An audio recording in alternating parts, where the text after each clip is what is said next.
Hey everybody, Jim here, and once again just returned home from another epic game hunting trip today.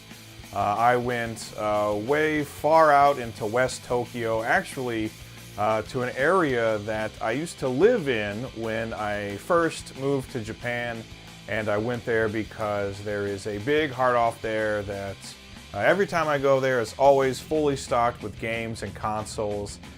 So it's quite a trip. It's pretty far out, but I felt like it was going to be worth the trip, and it was. I got a lot of really great games today. In fact, I actually did kind of a double game hunt today because not only did I go to the Heart Off there, I also went to the Hobby Off, and they had a ton of games at the Hobby Off too. So I'm actually going to split it up into a couple of different game hunting videos. So today we're just going to be taking a look at the Heart Off that's way out there in Hamura. But again, I say I got a lot of great games today, and so I'm going to show off all of that at the end of the video when I do my finds of the day. So come back at the end of the video, we're going to take a look at some of the awesome games I picked up today. But with that being said, let's go game hunting. Awesome!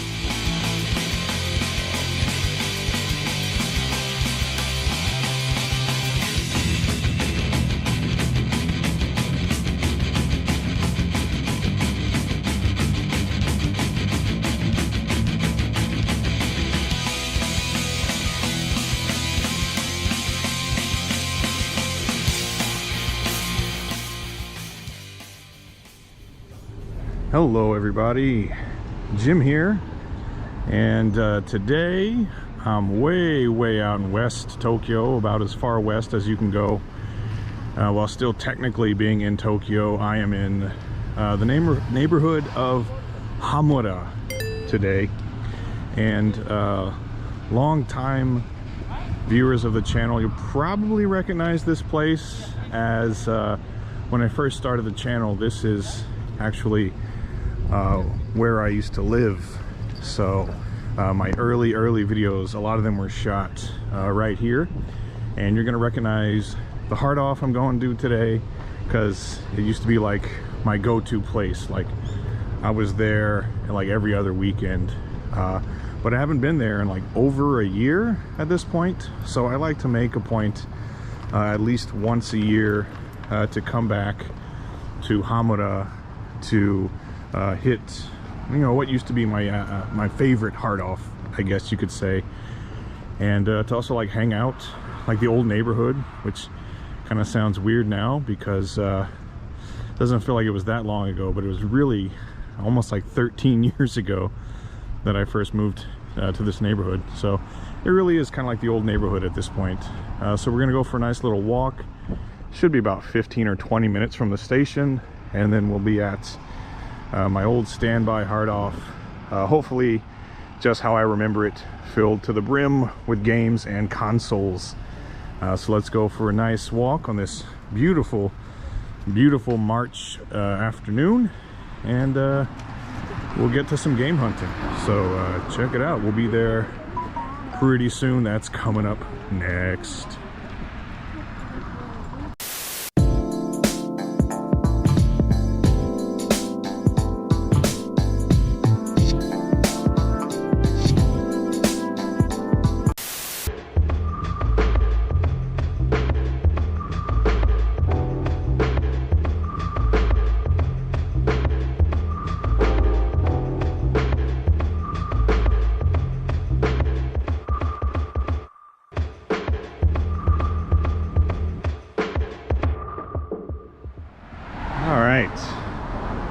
Kind of wanted to get back to it a little bit before we get to the shop, just to have a look.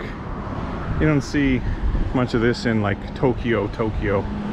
Just, you know, a little bit of actual dirt, some mountains and trees and stuff, just houses. It's kind of quiet, it's not so crowded.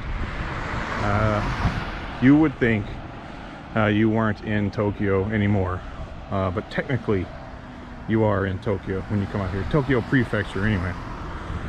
This is not what people think of when they think Tokyo. In fact, when I used to live out here, when friends would come to visit me from the city, they would be kind of shocked.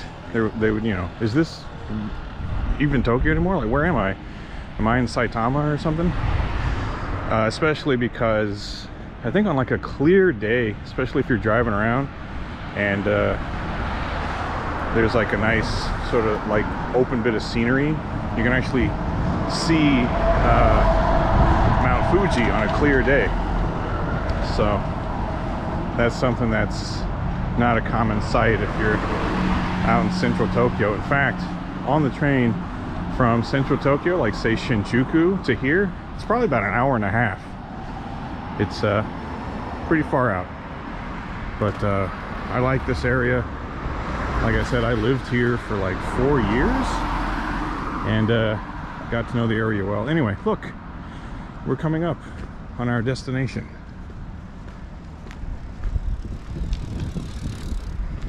Kind of excited, giddy with anticipation, because I don't know if it's going to be like as awesome as it was when I used to, you know, come here and hunt for games back in the day, or even as far back as a year ago.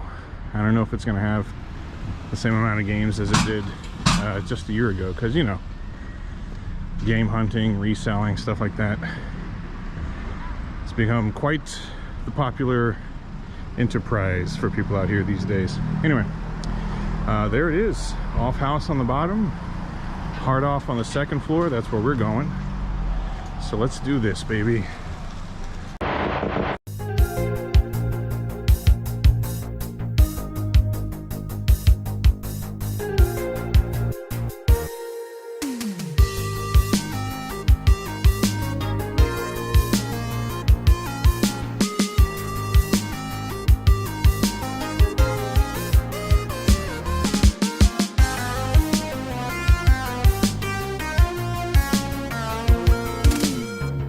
Alright, getting started in the classic hard off of old, and kicking things off with something really cool, an MSX2, which I don't come across too many of these.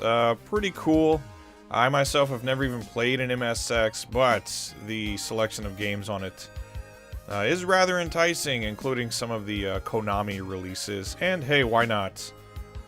A nice, pretty good condition actually, Dreamcast keyboard. But yeah, in case you couldn't tell, we're looking at some consoles. First and foremost, 9,900 yen for just the deck for a slim PS2. That seems kind of excessive to me. We got another slim PS2 there, which is like $100. What are you doing? And 6,600 for this Sega Saturn.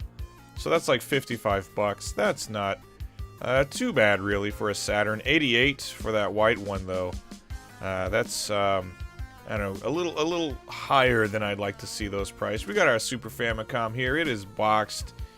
It is upside down, but it's 9,900 yen, and that boy's got a tan too. So again, that one's overpriced as well. What's going on? But these Famicom Minis, 49.50. So it's like 40 bucks. You can pick up this Famicom Mini, and you know, they're pretty cool. They come loaded with a bunch of games, and that's kind of convenient if you don't want to, you know, buy a whole collection of games and you're not exactly savvy with downloading ROMs and things. We got some GameCubes, including the silver one, which is the GameCube I had as a lad, and 5,500 for a good old-fashioned PS1 with the original PlayStation controllers. I remember that thing being really kind of impressive, but also kind of alien first time I tried it out as a kid. And 11,000 for just the deck of an AV Famicom, and then 13,200. That's like $100 for an AV Famicom. Those are not getting any cheaper. N64, 3 controllers. That's pretty good. 8,250. Actually, no, that's not pretty good. What am I saying? 5,500 for Famicoms here, and they have the little RF thing. So those are complete, and they're 5,500. 88 for this Dreamcast. And it is, you know, it's complete, and that's nice, but 88. I'd like to see, I'd prefer to see a Dreamcast more at like 6,000 yen, but, you know, who am I? 4,500 for this cool Capcom fight stick. They got some Wii U's as well, which I heard a lot of, like, Wii U's are like starting to brick as of late. I don't know what that's about. 5,500 for this Xbox with a transparent shell. And it looks like it has the hookups as well, but just not a controller for it. And I myself am a fan of the original Xbox. And here we have, what the hell is this? An X something or other? No idea what this is. Look kind of interesting. Look more like a piece of computer equipment. Something to that effect. 11,000 for a Mega Drive deck. And that is all I can stand. That's way too much for that. The Virtua stick for the Saturn, that's also overpriced. I don't know what's going on in here. Like I said, I haven't been here in about a year. So they're getting crazy. Ultima 4, Quest of the Avatar, that's pretty cool. And Herzog. And Dragon Knight 2, which I believe is kind of a pornographic game. I was going to say film. And we got some boxed N64 games as well. Some cool little old school handheld things. Scramble, which is cool. PC Engine, CD-ROM System 2, marked as junk, but still being sold for $22,000. We got the Bomberman Multi-Tap, Super Famicom Jr. We got some more PC Engines, and is that an SG-1000? 15,400? That's cool. I've actually never played an SG-1000, but they do look cool. That early generation, that first generation of Sega consoles. Here, though, we got a case with some good stuff inside. There's Layla and Ninja Gaiden 3, or Ninja Ryukenden 3, which I like a lot. They had a couple of copies of that. Some Contra, some Ikari Warriors. I think that's like the second one. And it looks like it has Red Brown on the cover. And you just saw there some Holy Diver Gun Deck, aka Vice Project Doom, Kid Dracula, Wild Guns, baby, Fighter's History, JoJo's Bizarre Adventure, TMNT, Turtles in Time, 3,800 yen, or like a little over 30 bucks. Super Pang, some Double Dragon, Troublemakers as well. So some really cool stuff in that case. Actually did grab a couple of games out of it because, unlike the consoles, the actual games were actually priced pretty good. I'd say they're like right on the money. They're not too expensive, not too cheap. We got some Jaja Maru-kun, 300 yen. A lot of these games, with some exceptions, like, you know, we got Rockman 4 here. That's priced at, what, 600 yen? And Super Clean Cart, that's actually really good on Rockman 4. Usually a Rockman 4 loose cart is going to be like 1,500 yen. So less than half what I usually see it for. So like I said, the consoles, I don't know where they were getting their prices for those consoles. But these games were okay. Transformers! I can never resist that. Yeah, most of this stuff was between like 300 yen and maybe like 1,000 yen. So, you know, a couple of bucks to like 8 bucks for most of these loose carts. That's Kamen no Ninja. It's not Hanamaru. I forget. I should probably be paying attention while I'm watching this. But we got Gyrodyne, some Dragon Ball. We got some box stuff down here too, which is pretty cool. They have a couple of the Yoshi games, or both of the Yoshi puzzle games. And they're both like, what, 1,000 yen, and they're boxed, and that's good. So Yoshi's Cookie there, and then Yoshi no Tamago, Yoshi's Egg, which is just called Yoshi in North America at least. Both of those boxed, both of those priced right. So I set those aside because, spoilers, those are going home with me today.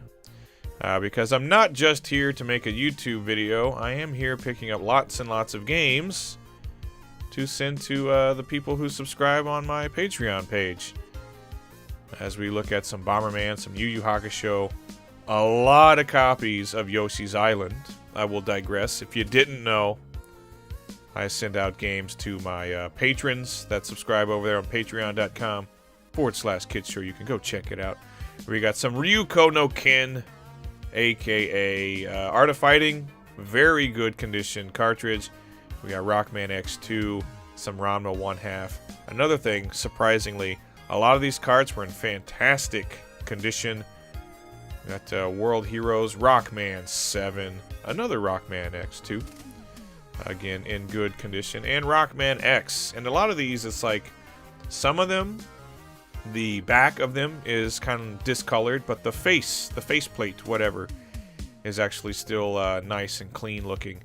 Here, this is pretty cool. A box copy of G Gundam, which, if you didn't know, this is the other 16-bit Gundam fighting game. It is not nearly as good as Gundam Wing Endless Duel, but it's still pretty good. It's pretty cool. You get all the G Gundams, because that whole series was about a fighting tournament with Gundams, so you get all of those. So if you like that series, you'll probably like that game.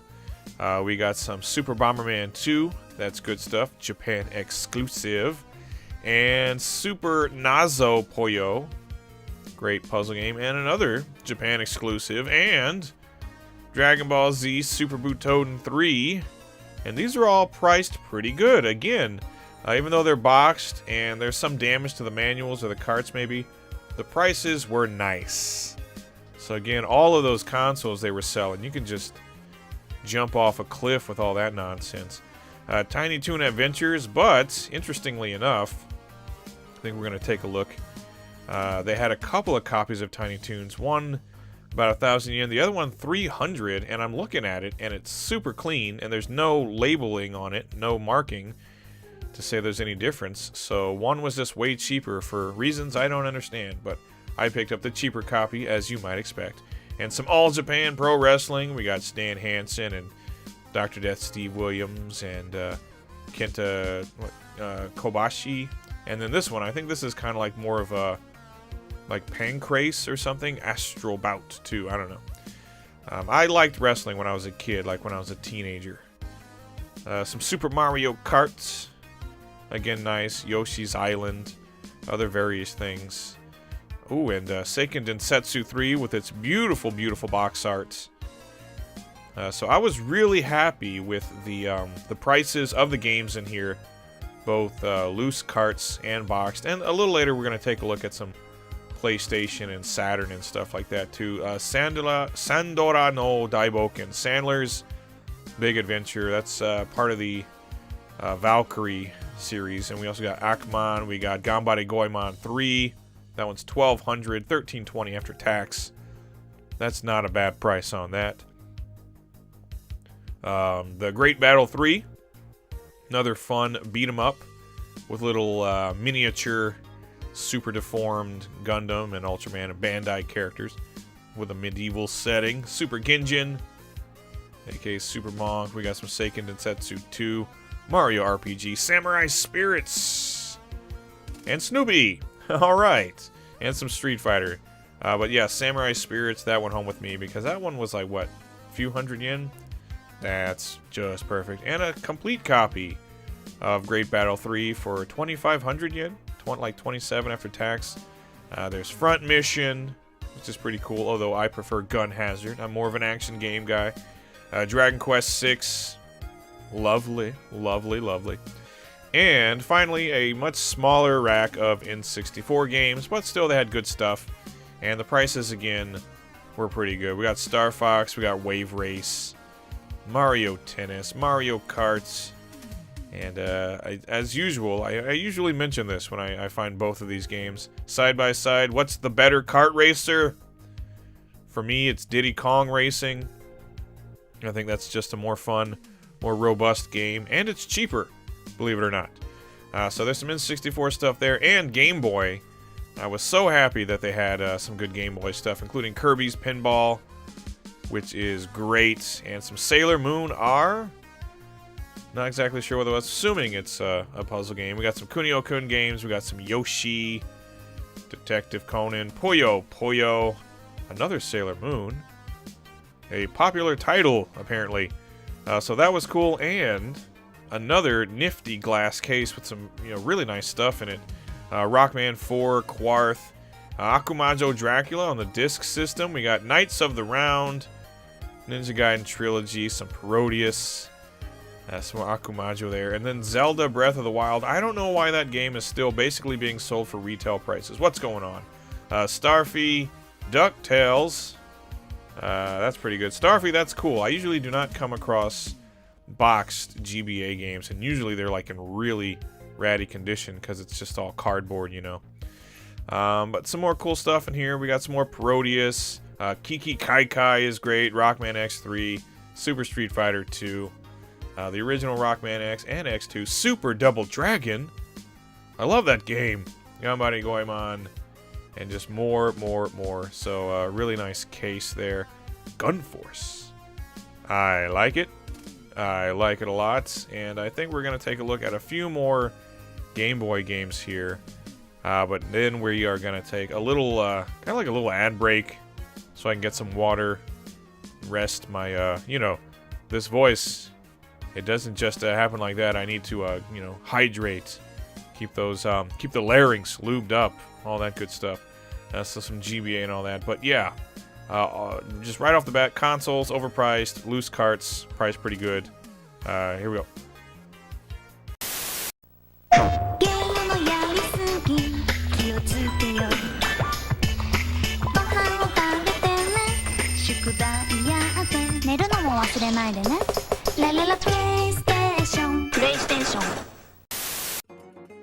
All right. Check this out. Kind of cool little display here, even though it's, you know, the TV isn't turned on. And 3,300 for a whole bunch of junk games. Or at least games marked as junk. And they got, like, some kind of cool stuff in there. DBZ, Yu Yu Hakusho, Street Fighter 2. But mostly it was, like, horse racing and baseball. This, as we look at some Saturn games, pretty cool. Game Tengoku, 5,000 yen. With the VHS and all that, so that's cool. That's a really good game, and cool little bonuses in there. But we got some Saturn stuff here. We got some Daytona, Sonic Jam, as you can see there, which has, you know, it's more than just the compilation. It has kind of a cool little overworld thing. And then this, it's Battle Arena Toshinden URA or Ura. I don't know if you're supposed to pronounce it all at once.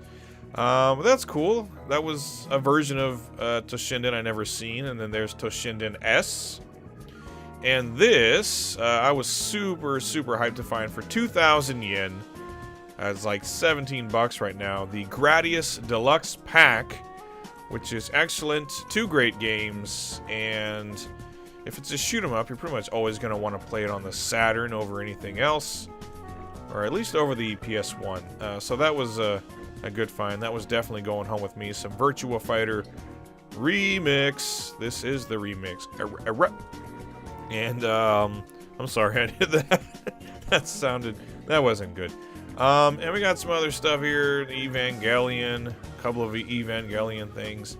But yeah, the whatever the hell that is. But it was pretty sparse. And another copy of Sonic Jam for 2,000 yen. But Side Pocket 2, I just kind of skimmed past that really quick. But that's cool, right? Side Pocket 2. Those are always fun. Billiards, and some Fighting Vipers. And Densha Dego EX. Okay, so like I said, pretty sparse Saturn section. But they actually had some, at least a few cool games. One Game Gear game. It stands alone. It's Sonic the Hedgehog for the Game Gear, which the last time I was here like a year ago, I want to say they had like a dozen Game Gear games, and I bought half of them. I guess somebody came in and took the other half. But here are like boxed Game Boy and Game Boy Color games, and even some GBA, which is nice.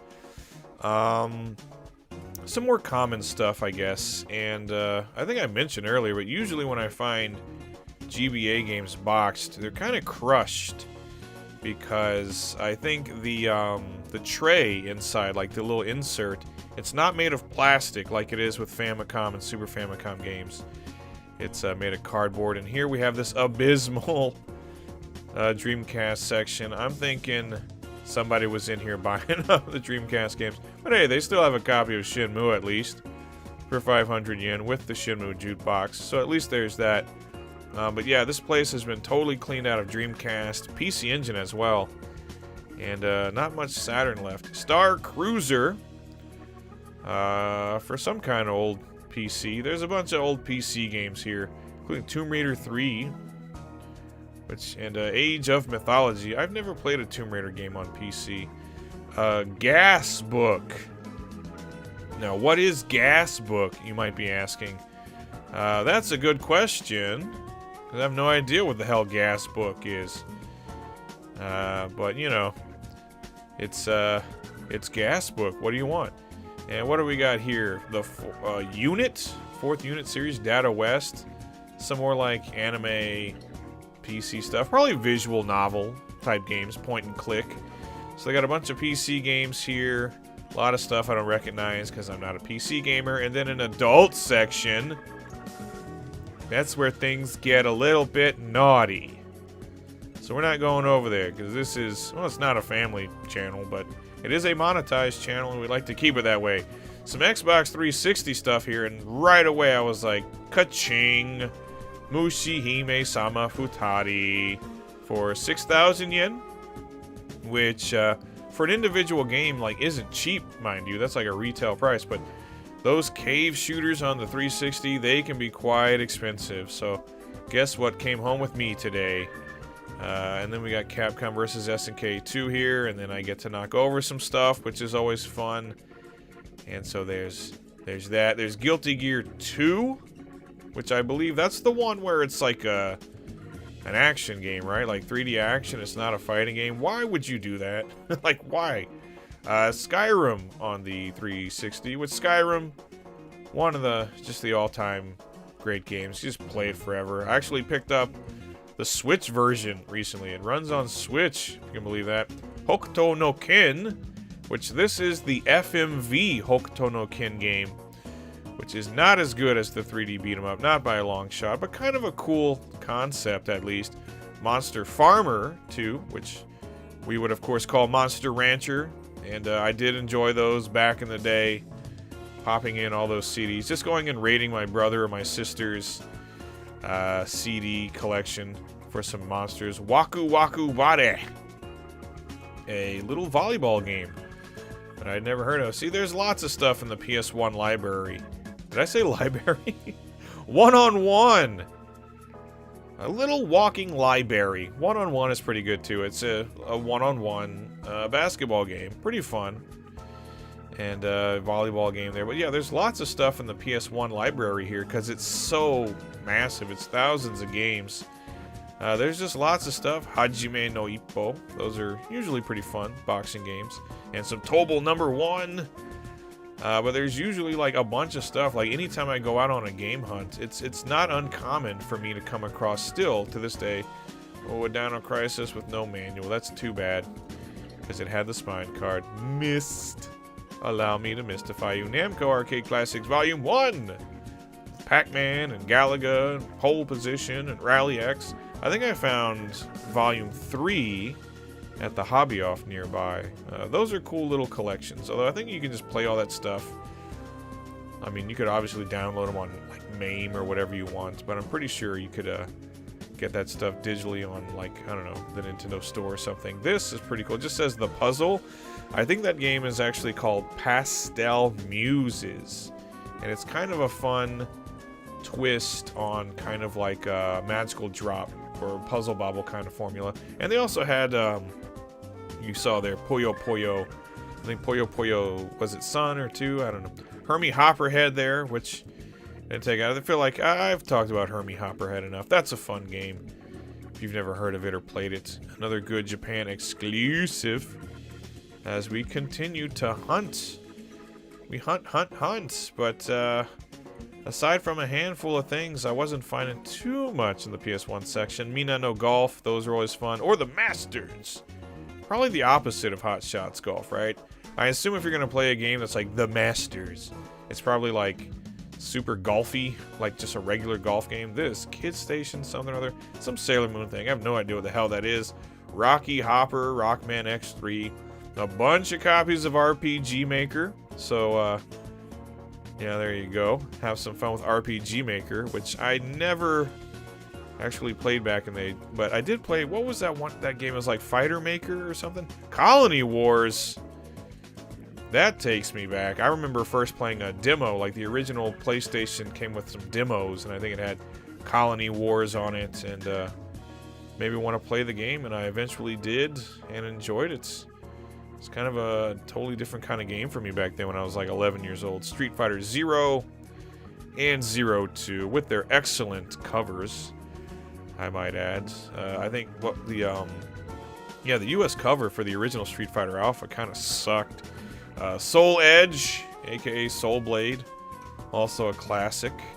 Some Tetris X, which was that called like Tetris Plus back home? I can't quite remember. And then we got some PS2 stuff, including, for 1,000 yen only, the privilege of Bomberman Karts, Romania 203, which is a weird game, but not one I particularly like, and Zero, aka Fatal Frame, one of my favorite horror game series. Absolutely love it. Dragon Quest VIII, one of the few RPGs I've beaten in both English and Japanese.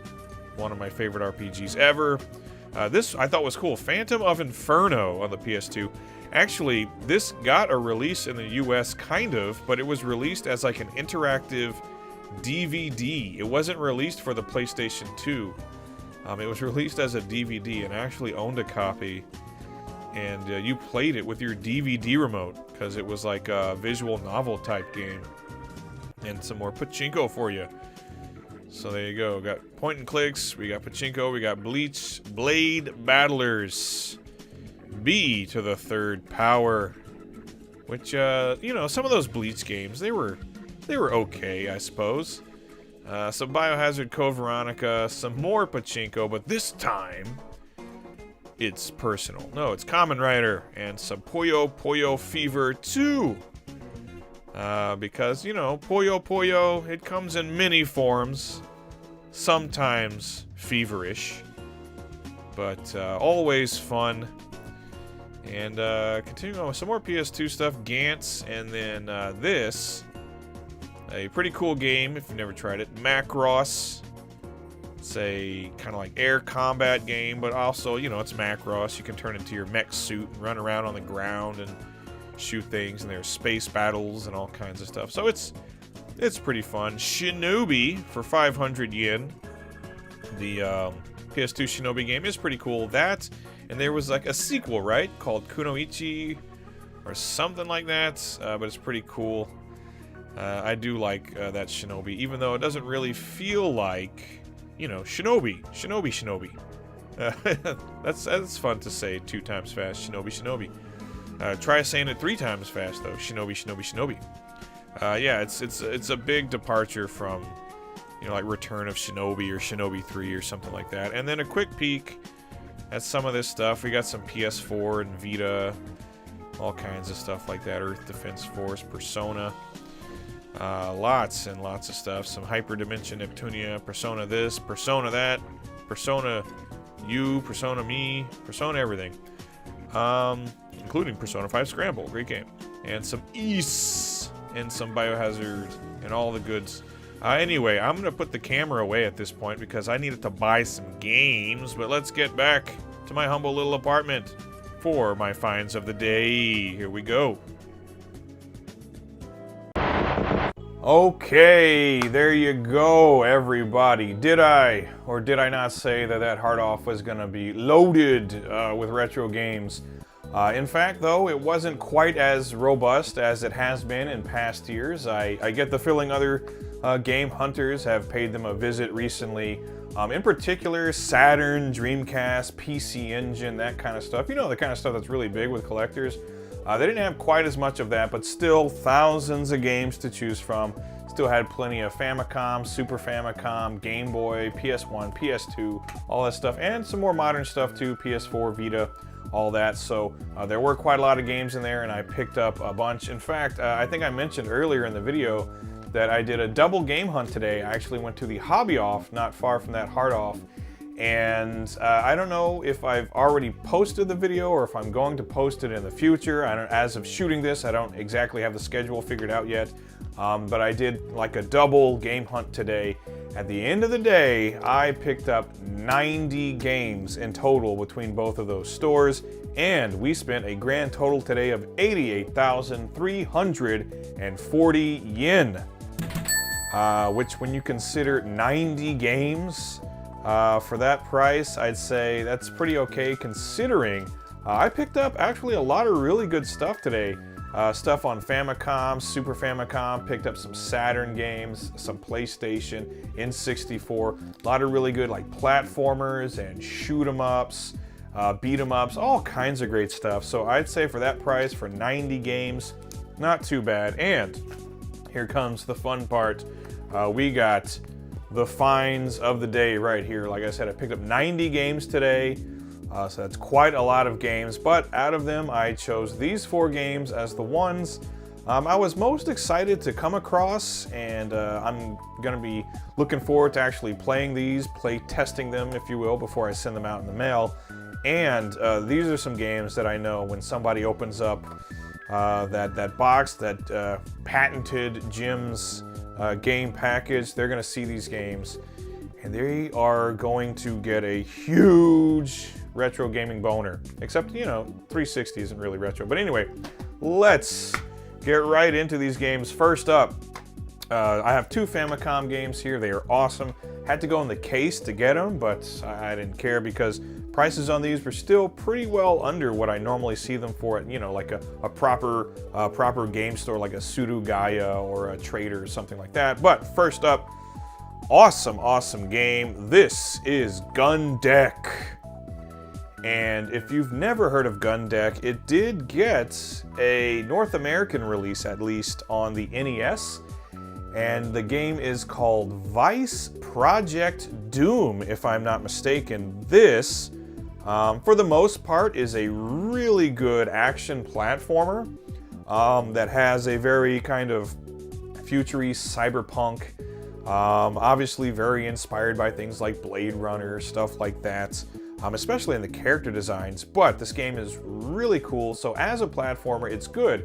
It might remind you of maybe almost like a Ninja Gaiden-esque kind of game where you're mostly going to be using a melee attack. You have kind of like a laser whip, but you also have a gun with limited ammo, and you have grenades as well.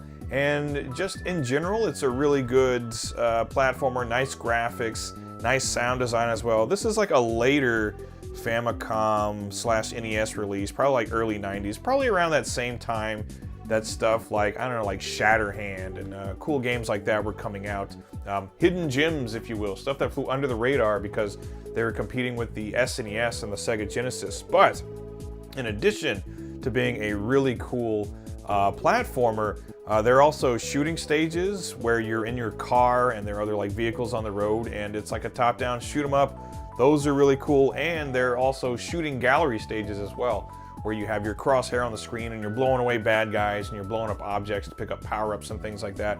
So it's like a multi-genre game. It's a platformer, it's a quasi shoot 'em up, it's a shooting gallery type game. It's all that stuff, again, coupled with really good graphics and really good sound as well, and a pretty cool story that, again, lifts a lot of inspiration from cyberpunk stuff like Blade Runner and things like that. So if you're a fan of platformers on the NES or the Famicom and you've never played Gun Deck/Vice Project Doom, I would highly recommend you do, because it is awesome.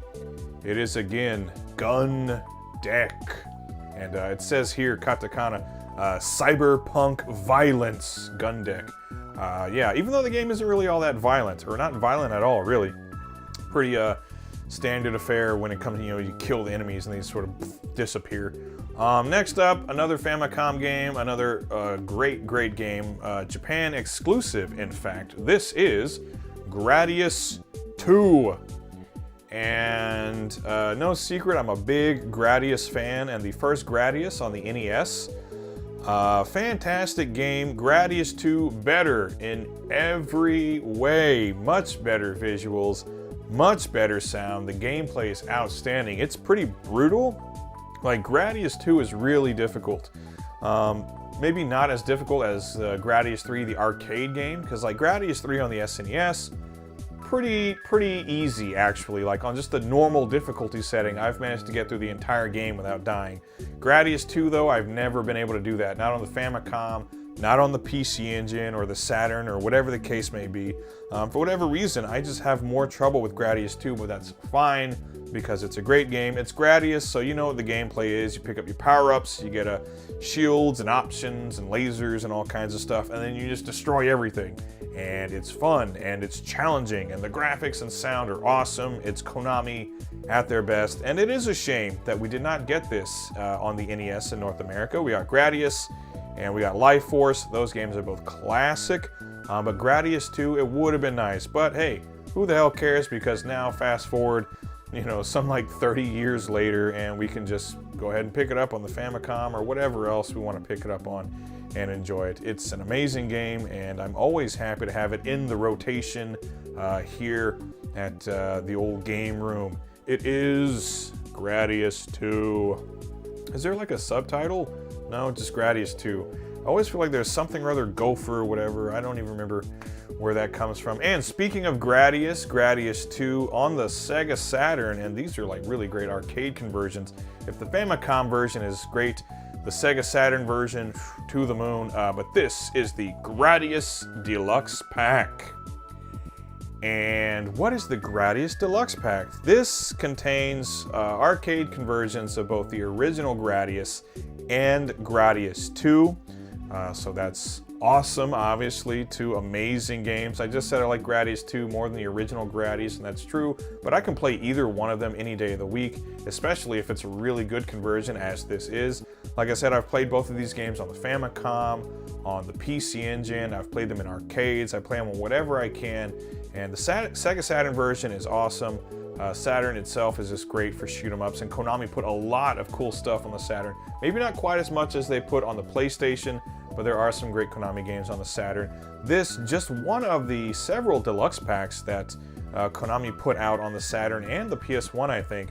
So there's also a Parodius Deluxe Pack and a Twinbee Deluxe Pack, and I think there's at least one more, but these are just really great conversions of the original arcade versions of Gradius and Gradius 2, but on your Sega Saturn, which automatically makes them awesome. There's not much else to say. If you like Gradius, you're gonna love them, obviously on the Saturn, and I'm happy to say that this was actually fairly affordable. Picked this up for like 20 bucks today with conversion rate, so that's like a steal, and it was complete with the spine card and all the inserts and everything. So I'm just like ecstatic. I'm gonna play this probably as soon as the camera goes off, and after I'm done with it, it's gonna go into a package and head off to some random mailbox somewhere in the world. Some lucky boy or girl is gonna get this like a Christmas present almost. But here it is, Gradius, the deluxe pack for the Sega Saturn. Absolutely awesome. Super stoked to find that today. And then this, I was like floored. Like, I never come across, well, I would say I come across 360 games, but usually it's like the same handful of 360 games that kind of like everyone had. Very rarely do I come across something where I'm like, yes, I need to pick that up right now. But today, that is exactly what happened. I grabbed a copy of Mushihime-sama Futari. And what is Mushihime-sama Futari, you might be asking? This is a bullet hell shooter in every sense of the word, because this game gets pretty damn intense, especially if you want to be brave and play on some of the higher difficulty settings. But a bullet hell shooter developed, published by Cave. Cave are the masters of the genre, with stuff like Dodonpachi, Akai Katana, Death Smiles. They have a lot of really great bullet hell shooters. Mushihime-sama Futari is some people's favorites. It's not my favorite. I'm more a fan of maybe like Dodonpachi or Death Smiles, but I do really, really like the Mushihime-sama games. It's the Bug Princess, so they're kind of cool. Instead of having like a futuristic setting and like spaceships and robots and stuff, or like airplanes like you might get from Akai Katana, or kind of the fantasy setting of Death Smiles, this one is a more kind of like a natural, like I guess a natural world type of thing, where you're flying around on, you know, a giant bug and you're destroying other giant bugs and like plant creatures and all kinds of stuff.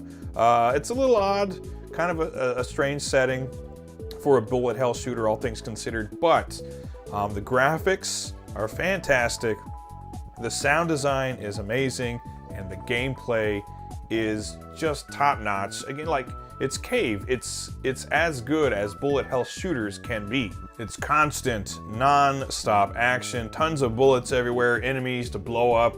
You got a couple of different fire modes you can go through. You got a rapid shot, you got a laser shot. You can do 2 players with like 2 different characters in here. You got super bombs, and it's just, it's pure insanity from start to finish, but it is so much fun. I know that bullet hell shooters are kind of an acquired taste. Not everybody likes them because they are very different from like a shoot 'em up, right? They're very different from like a Gradius or Darius or R-Type or something like that. Here, there's a lot of keeping track of that tiny little hitbox of yours and maneuvering it through these just dense fields of bullets. It almost becomes like a real test of like your patience and your ability to just like really pay attention to little minute details and kind of like very subtle movements with your joystick. But I personally do really like bullet hell shooters, and again, Mushihime-sama Futari, they're really good. Anything by Cave, it's going to be fantastic. And this also wasn't too terribly expensive. I want to say this was about 50 bucks. This was no, not the most expensive game today. Actually, I think Gun Deck was the priciest game I picked up today. It was a little more than that, but here Mushihime-sama Futari was about 50 bucks with conversion rate, which that ain't bad at all. If you know anything about these Cave shooters on the Xbox 360, you know that they can get pretty pricey. So I was happy to find this, and for the price I found it at, it just doesn't get a whole lot better than that. And that is Mushihime-sama Futari. Super happy to have that back in here again, because quite some time ago I unloaded all of my Xbox 360 shoot 'em ups.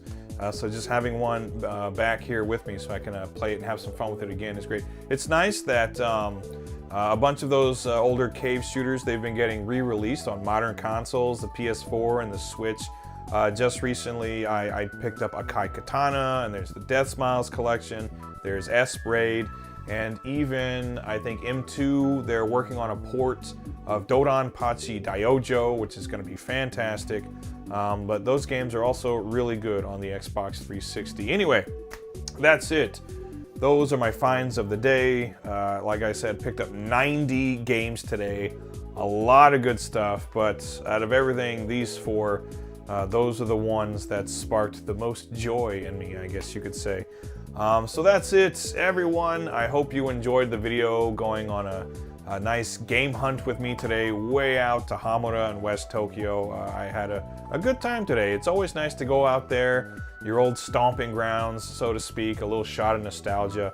I really do enjoy it. I try to make a point to go out there at least once a year to do, go on a game hunt and like maybe chill out at the Denny's or Mr. Donut, maybe even, sometimes if I go there not specifically for a game hunt, I'll wait until some of my favorite night spots open up and go say hi to some old faces. Anyway, that's an aside. Let me know down in the comments, what did you think of today's video, all the games you saw in the video, my finds of the day.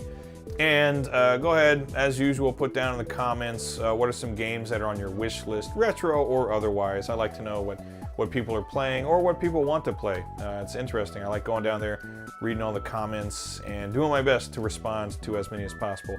I feel like this has drug on way too long, though. I doubt very many people are still watching. So thanks for watching, everyone. Again, hope you enjoyed the video, and I will see you on the next one. Take care, everybody. Goodbye. Hello, everybody. Jim here. Welcome back. I just returned from yet another epic retro game hunting trip. Today I went back out to West Tokyo, way out to the neighborhood of Hamura, which used to be like my #1 hunting ground back in the day. Hard off and hobby off, always fully stocked with stuff, but unbeknownst to me, a new hard off had opened in that area, and I'd never been there before. So that's what I did today. As soon as I found out about the place, I jumped on the train, headed way out west to do some game hunting, and I was pleasantly surprised. They had some very cool consoles and games to dig through. So I was very happy, a very fruitful game hunting trip today. So you'll see all of that in the video, and come back at the end of the video. We're going to take a look at what my best finds of the day were. But first, as crazy as this might sound, we actually have a sponsor. So take it away, Jim. Thanks, Jim. Hey everybody, Jim here, and I've got a little bit of a dilemma for you. Have you ever been browsing some of the really cool online shopping sites here in Japan? You know, stuff like Amazon Japan, Mercari, or Rakuten, drooling over all the cool stuff they have available, only to lament the fact that they don't do international shipping? Well, that's what Buyee is here for. They're making it possible for people all over the world to get exactly what they want from Japan whenever they want it. Buyee is a website that brings together all of the best online shopping and auction sites Japan has to offer into a single location. By browsing this website, you can buy pretty much anything you want from Japan, be that games, trading cards, figures, clothes and apparel. If it's listed on any Japanese shopping site, you can find it on Buyee. With that much stuff, you'd think it would be really difficult to find exactly what you want, but it's actually pretty easy. For example, I went to the sidebar, selected anime figures and goods, and then typed in Ghost in the Shell, and boom, I had an almost unlimited supply of Ghost in the Shell figures at my fingertips, and I did the same thing with other properties like Rockman, Zelda, and Persona. All you have to do is pick out all the stuff you want, load it into your cart, and then go through checkout and let Buyee take care of the rest. They will purchase the items for you, have them shipped to their warehouse here in Tokyo, where they do some final preparations and then forward it on to you. It couldn't be easier or more convenient, and lucky us, Buyee has provided me with a registration code. That's right, when using the link under the description of this video, you can register to Buyee and get 2,000 yen off your first purchase. That's 2,000 yen of free money, and that's something everyone can enjoy. So don't waste any more time.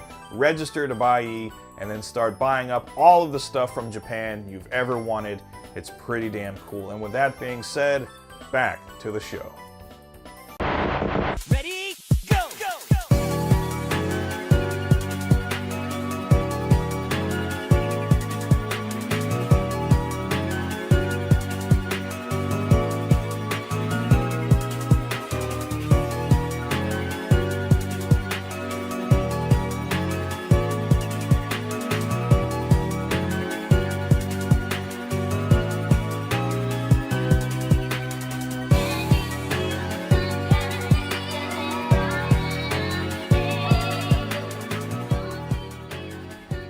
Hello everybody, Jim here, coming to you on this bright, beautiful, sunny day here in West Tokyo.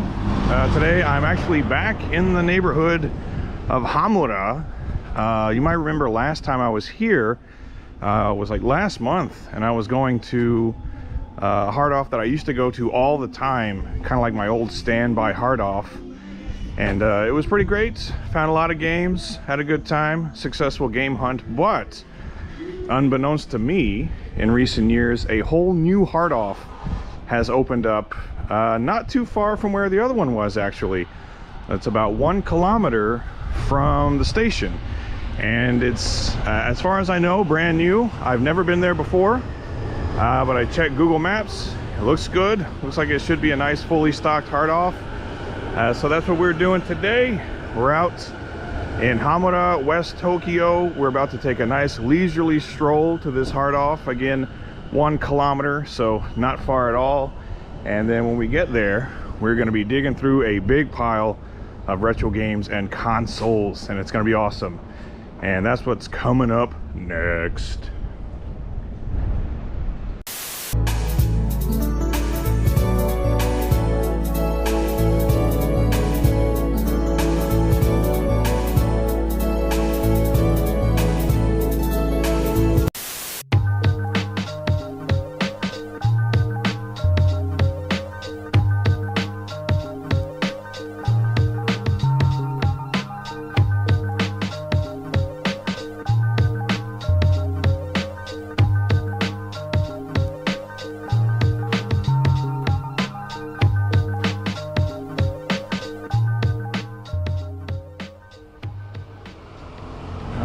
ladies and gentlemen, I can see from afar we are coming up on the hard off now. Just look for the blue and yellow that signifies the home of the hards and the offs.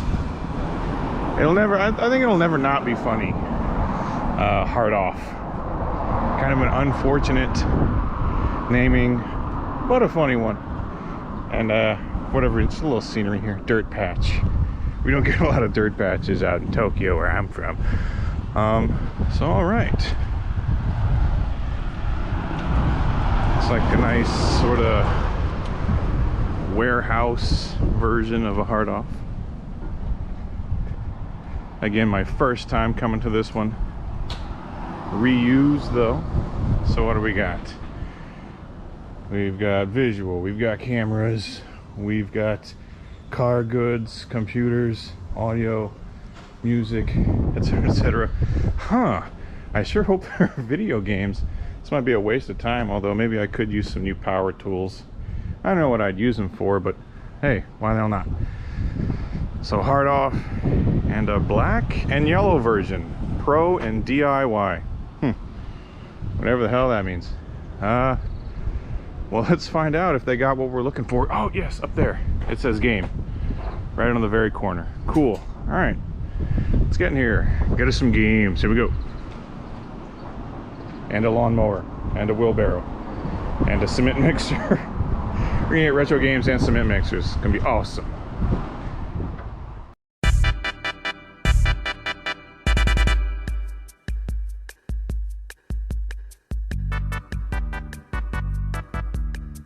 Alright, getting started with some consoles and other various accessories.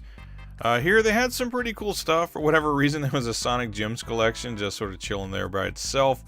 But we got Galaga, we got Neo Geo Mini, we got a PC Engine core graphics, and is that an SG-1000 down there? Yes, it is, so that's pretty cool. That's something I really don't come across very often, is really old Sega stuff.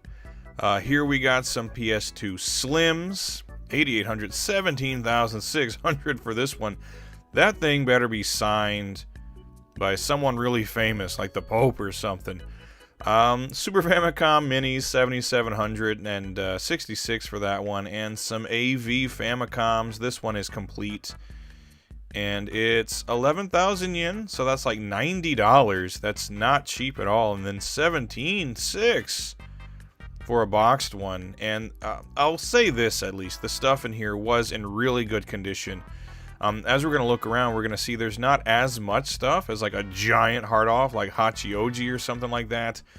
But what was here was like really good looking, clean looking stuff. And then a Mario paint for whatever reason for 1,500 yen, and you get the game, box, mouse, all that good stuff. Not a big Mario paint guy myself, but whatever. We got a boxed Model 1 Mega Drive. How much is it? Why don't we spin that bad boy around? Even though the box is a little dirty, but it's not too bad at all. 16.5, so that's like 140 bucks for Mega Drive. But again, 3-month warranties on those. A Model 2, my preferred model of Mega Drive, 74.80. So that's like 60 bucks maybe? Like 57, 58 bucks for that. Not the worst prices I've ever seen. And a boxed, clean, very nice looking N64 for 7,700. So like 60 bucks, and you can get a boxed N64. That's not too bad either. We got a bunch of loose Super Famicoms and GameCubes, and the 3DO here, the Panasonic, the FZ, what is it, 10? The front loader, which is the one I had as a teen, and then the FZ100, I believe, the top loader, which I eventually picked up while in Japan. So that's pretty cool. 3DO actually does have some pretty cool games available for it. Another Mega Drive, Dreamcast, my beloved 7700. So it's like 60 bucks, and you got yourself a Dreamcast there. This I thought was pretty cool, Sharp MZ 1500. So there you go, one of those older Japanese home computers that presumably was had some games on it, and then a What is Sega? Is that another? Oh, it's a Mark III. Okay, cool. 17.6 for this Mark III, and again, in very good condition. So there you go. Some consoles in this hard off. Gunsmoke. 悪を倒し西部の街を救えヒーローにキス本格シューティングゲームガンスモークカプコン Alright, now we get started with the games proper. And we're going to start with PS1, which they didn't have a ton, but what they did have was pretty cool. Starting with the one and only Gunner's Heaven for 5,000 yen. Really good game. Most people would say it's kind of like the PlayStation's answer to Gunstar Heroes, and it is similar to that. It's a really fun, fast-paced run-and-gun action extravaganza. We've got some Gambare Goemon here as well. One thing that did kind of impress me, and we're going to especially see it when we get to the loose carts for like Famicom and Super Famicom. This place, it wasn't the best stocked I'd ever been to, but man, the stuff was in pretty good condition. And some of the games we're looking at here, they're pretty reasonably priced, especially, what does that say, carom shot, something like that, some billiards, there you go, in case you want to play billiards, or Kilik the Blood 2, I don't know what the hell that is, but it's 300 yen, so who can argue with 300 yen? That's like, I don't know, what, $2 or something like that? Muscle, get your muscles going, your Kiniku, if you will, and some Crash Bandicoots as well, again, for a couple of bucks a piece. 500 for Gran Turismo 2, and was it like 600 for Grandia Rave Groove Adventure for 300 yen. And, it's, what are they raving about? They got some glow sticks, and some, some like candy necklaces and bracelets. Jumping Flash, 300 yen classic. And some RPG Maker as well, so that's pretty cool. And just lots of stuff. I don't know what the hell I'm looking at. Civilization. This is pretty cool, though. The double shooting. So you get Ray Storm and Ray Crisis in a single game, but not really necessary anymore since you can get all three of the Ray's games on the Switch. But that was 2,000 yen, which is, yeah, that's pretty good. It's like $15. So that was a good price on that. I was pretty happy with that. That's quite cool. And then 300 for some Tekken 3. Tekken 3, anything Tekken is always going to be super affordable. Just because, you know, it's Tekken. It's great. It's sold like hotcakes. 200 yen for Tekken 2. And 500 yen for Xenogears, which is awesome. And 300 yen for Legend of Mana. So basically, if you're an RPG fan, I mean, maybe take some classes, learn to read Japanese, because RPGs in Japan are as common as, like, Madden games in the United States. They're practically giving them away. They're a couple of bucks a piece. And that ain't bad. Macross Digital Mission VFX. So a 3D Macross action game. Pretty cool. And also 300 yen. So that's literally like a couple of bucks. PlayStation games for like $2, $2.50, whatever the case may be. We've got some Vita and other various things there. PSP, not too familiar with that, so I kind of bypassed that. Actually, if you're really interested in that stuff, you can let me know down in the comments. I'm more of a retro guy, but we're looking at these Super Famicom loose carts. We got Puyo Puyo and Super Donkey Kong, and I think Battle Dodge, but all this, it's all 300 yen for these carts. So that's great. Like, I love going to a hard off where the prices, they're appropriate, they're proper. Like, I hate going to one and just seeing like 300 for this, 500 for that, but then this is like 1,200, this is 15, this is, you know, nah, come on. I mean, these games are super common. We got our Dragon Ball Z's and Dragon Quests and Street Fighter 2s and Donkey Kongs and all that stuff.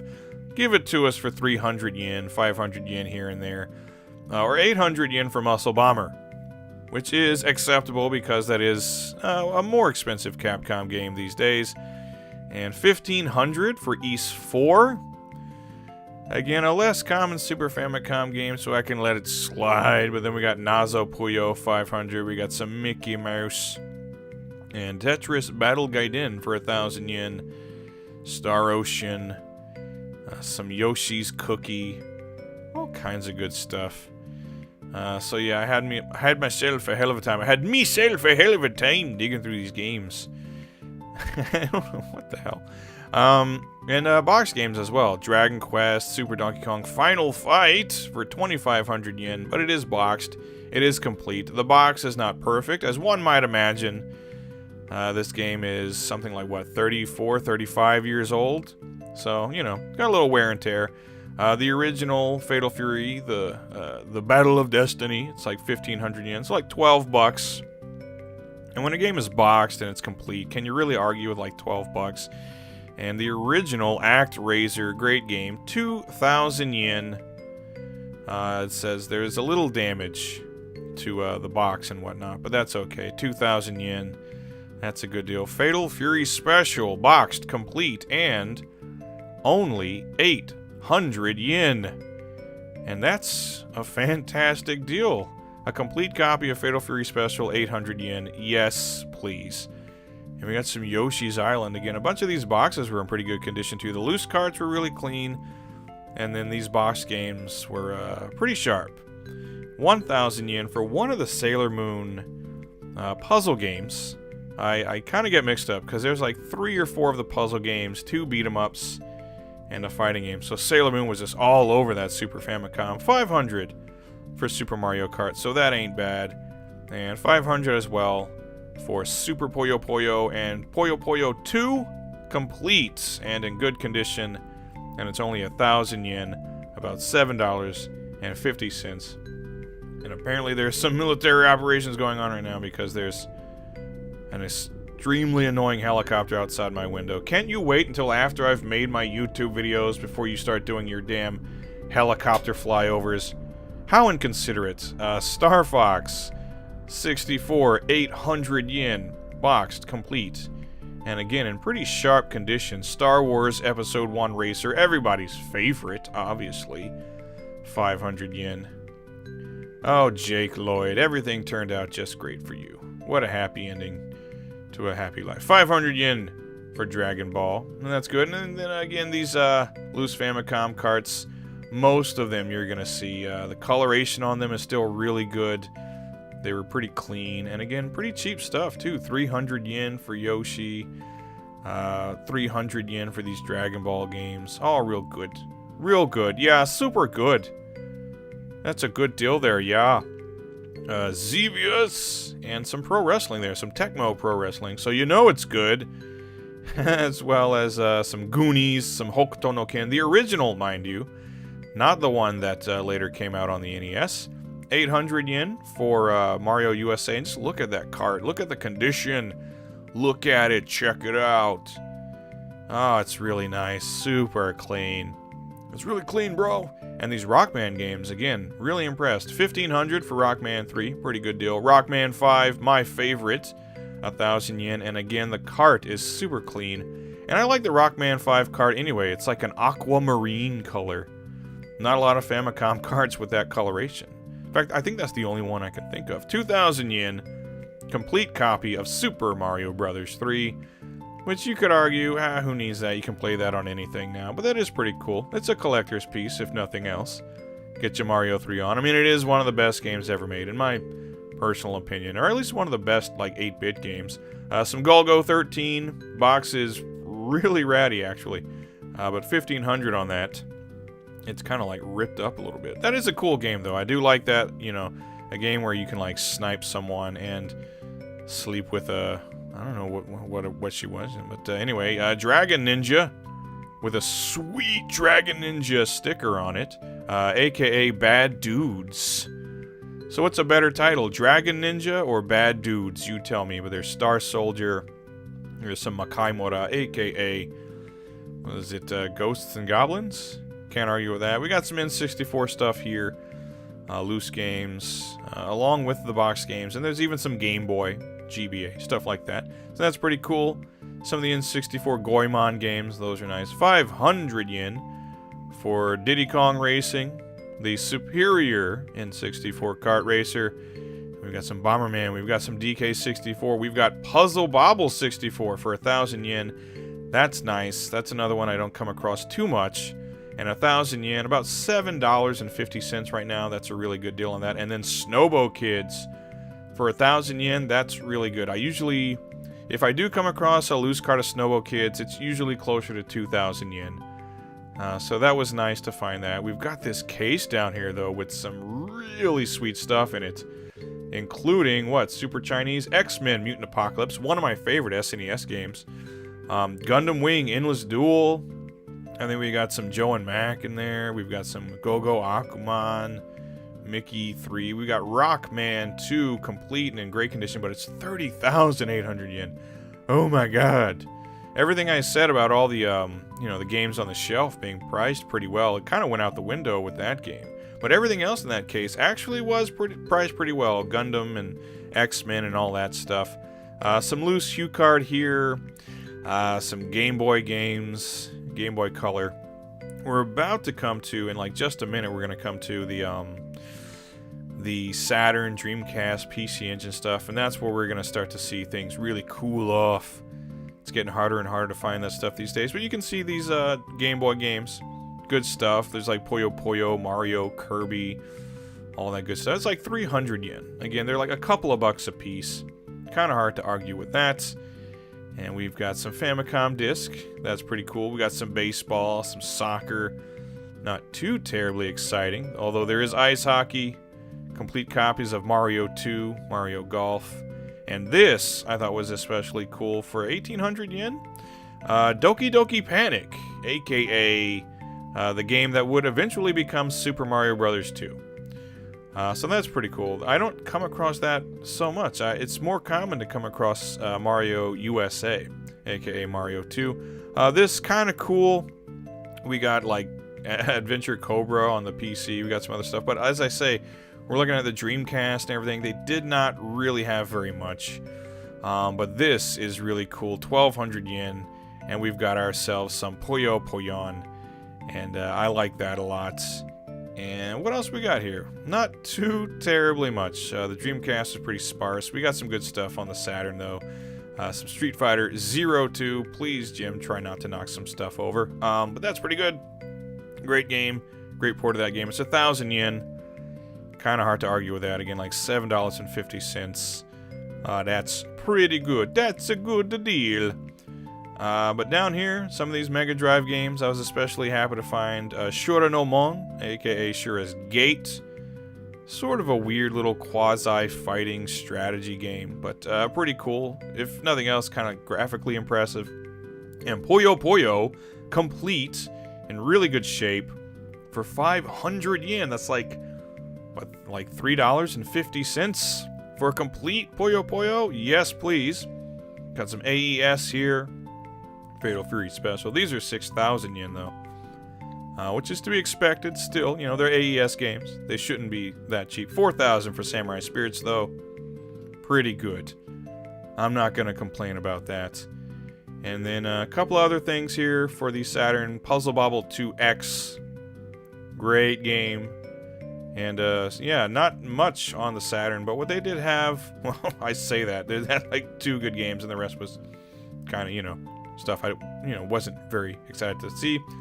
And then just a tiny little selection of PC Engine games. Kind of sad, Saturn, Dreamcast, Sega, and PC Engine stuff is much more collectible, I guess. And less common than Nintendo stuff and PlayStation, but still, I just, if I can find it, I'm a happy camper. But that's really gonna do it for the games here. Let's get out of here. Let's go home and let's do some finds of the day.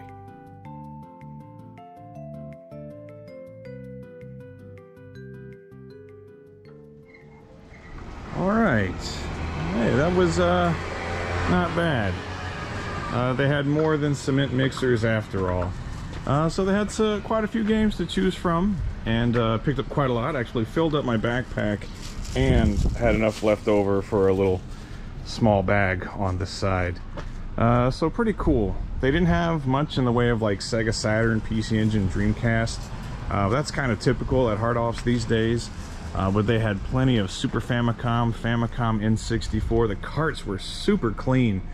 It was actually pretty surprising that the carts were as clean as they were, and as cheap as they were. Most of them were like 300 yen, 500 yen. So I got some good stuff. We're gonna go home and check out my finds of the day, but first, there's a Tex-Mex place near here and I'm getting hungry. So I'm gonna go eat me a burrito, and then we'll be at home a little later and we'll take a look at my finds of the day from this awesome new hard-off here in Hamura. So stick around, because that's coming up next. Post burrito pickups. Okay, and we are back.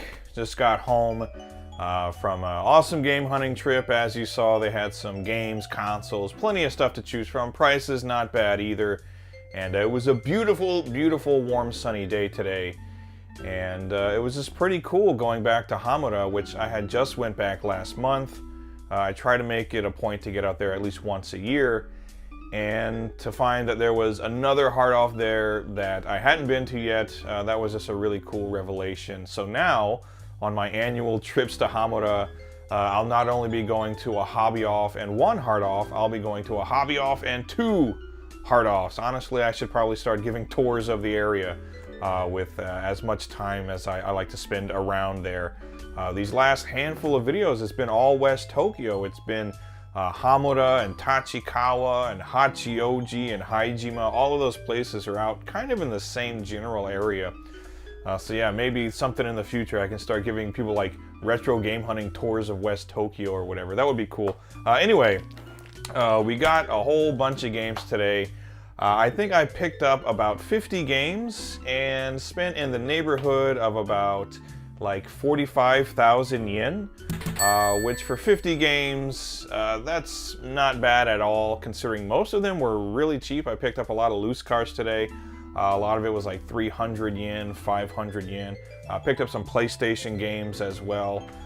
So yeah, I think for everything I got today, price was definitely reasonable. And I got finds of the day here. These are 4 games that I picked up that I think for the price that I picked them up at, for what they are, these are definitely like the top picks of the day. And first up, I picked this up for 500 yen. Typically, no matter what it is, if you find a complete Mega Drive game for 500 yen, you pick it up. Because I think right now that's like $3.50, which is just like a ridiculous deal. But I got a copy of the original Puyo Puyo. And I talk a lot about Puyo Puyo games on this channel. It's not like by design or anything. It's just as I'm doing my game hunting, I find stuff that I like, that I know are good games, and also games that I know if I send to someone, they're going to be able to play it really easily without much of a language barrier, and they're going to have fun with it. So Puyo Puyo games and puzzle games in general really fit the bill in those terms. But the original Puyo Puyo, it doesn't have any like really crazy gimmicks like later games would have, like Puyo Puyo Sun and Puyo Puyon. Those had like really cool twists on the gameplay. Here, just straightforward Puyo Puyo. Match up the different little Puyos of various color, create combos, and then send a whole bunch of junk Puyos over to the opponent's side of the screen.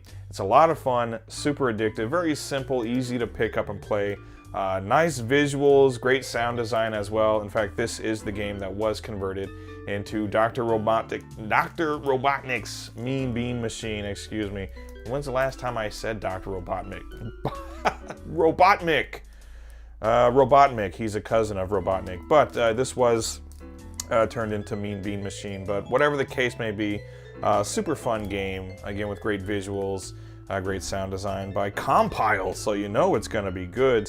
And again, for 500 yen, this was like a no-brainer. It's complete, it's in great condition, and again, 500 yen, like $3.50. I'm getting all my currencies mixed up, but like I would expect to pay this much for like a loose cart, not, you know, a complete game. So that was awesome. Speaking of complete games, for the Super Famicom for 800 yen, so this was probably about $6 with the exchange rate, I got a complete copy of Fatal Fury Special for the Super Famicom. And while, you know, it's not really up to snuff compared to like the Neo Geo version or something like that, this is still a pretty good port of this game, handled by Takara. So, you know, they didn't do such a bad job, but it's Fatal Fury Special, so it's always going to be awesome. It says on the back, 32 meg action game. So, alright, 32 megs, there you go. But, great game. This was actually the first Fatal Fury game I ever played. At a sleepover at a friend's house, we watched Fatal Fury the motion picture, and then we played Fatal Fury Special on his SNES. I guess the guy was just a big Fatal Fury fan, what can I say? I think we were 10 years old at the time. But that was my first time playing any Fatal Fury game at all. I immediately loved it because I was a 2D fighter fan at the time, so in particular I loved Street Fighter, Mortal Kombat, and Killer Instinct. So to find another really good 2D fighter with some really cool characters and things, I was really happy about that. I became an instant Fatal Fury fan, and then this game is awesome. Maybe my favorite Fatal Fury game ever, like between this and Mark of the Wolves. But this is just, you know, the game. It combines all of the great classic Fatal Fury characters all into one game, and it's a lot of fun. Nice graphics and sound as well for the SNES. Again, not exactly the Neo Geo version, but an admirable port nevertheless. It is Fatal Fury Special.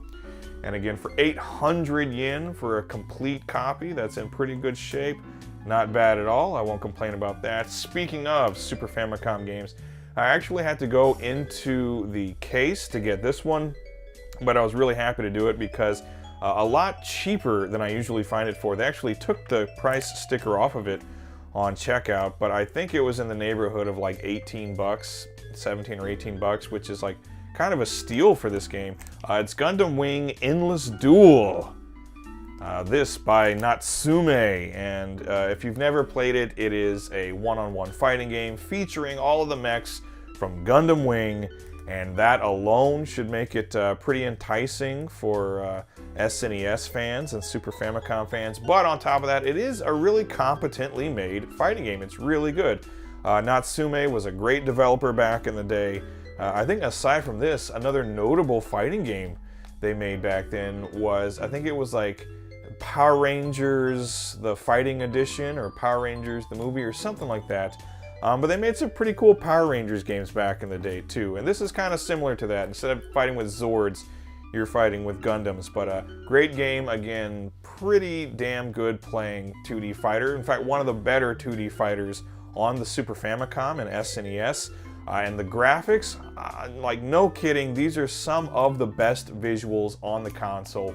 Period. Huge character sprites that look really good. They're very detailed, and all the backgrounds look really good too, and the soundtrack is excellent. Just no surprise, it's Natsume. So just all around, this game is amazing. Gundam Wing, Endless Duel, and this cart, super clean. So yeah, for the price and everything, just it was a must-buy. I don't see this game for that cheap, like, ever. And the last game I picked up, nothing too particularly rare, but it was a good price on it. Actually, probably about half of what I normally see it going for. It was 1,000 yen today, so about $7.50. Usually it's closer to like 2,000 yen. But I picked up a copy of Snowbo Kids for the N64. And this game, otherwise known as Snowboard Kids. I don't know why. Japan just loves to be different. So it's Snowbo Kids here. Developed and published by Atlas, so you know there's a mark of quality on it. But I love this game because it's sort of disguised as a snowboarding game. On the surface, that's what it is. And I like snowboarding games. I was a fan of Cool Boarders back in the day, and SSX after that, so pretty cool. This is not really like a snowboarding game in the traditional sense, though. It's really a kart racer disguised as a snowboarding game, and I like that a lot because I'm a huge kart racing fan, especially N64. I mean, you've got Mario Kart 64, obviously. You've got Donkey Kong Racing, and you've got a lot of other really great racing games on the console, and Snowbo Kids is one of the unsung heroes of the kart racing genre because, again, it really is a kart racer. you go downhill on your snowboards and you pick up items and you attack the other players and everything, and that's all a lot of fun. It's really just like a game of Mario Kart or Crash Team Racing or something to that effect, except you're going downhill on a snowboard with all these cute little characters. Nice visuals, great soundtrack. The only annoying thing is like mid-race you come up to the what is it, the ski lift thing, and like if you're coming up to it and someone else is getting onto it, you like bump into them, and that can like really screw you up and like knock you out of place. But other than that little annoyance, this is an absolutely great game. Super fun, nice graphics, very cute designs, and a good soundtrack. All around just a solid effort from Atlas, and I was happy to find it today for very little money. It's Snowbo Kids on the N64. Would you like to be a Snowbo Kid? I bet you would. We all wanted to be a Snowbo Kid. I don't know. I'm rambling. Anyway, there you go. So that's it. Those were my finds of the day. But like I said, I picked up like almost 50 games today or something. A lot of really inexpensive stuff. So I had a lot of fun getting back on the train, heading out to Hamado, back where it all began, and discovering a brand new Heart Off today. So that was a lot of fun. So thanks for watching, everyone. I should have put in this video the promo for BuyE, so thank you BuyE for sponsoring the video. Do go check that out. The thing I did earlier was kind of a little on the scripted side, but it actually is a really cool website for people who like to they want to shop for stuff in Japan, but there's no international shipping from like Mercari and Rakuten and stuff. So yeah, thank you to them as well. So anyway, yeah, hope you enjoyed the video. Let me know down in the comments what you think of these games, and if you're coming to Japan, are you intending to do any retro game hunting? I'd certainly like to know. And until next time, thanks for watching, everybody, and we'll see you then. Goodbye.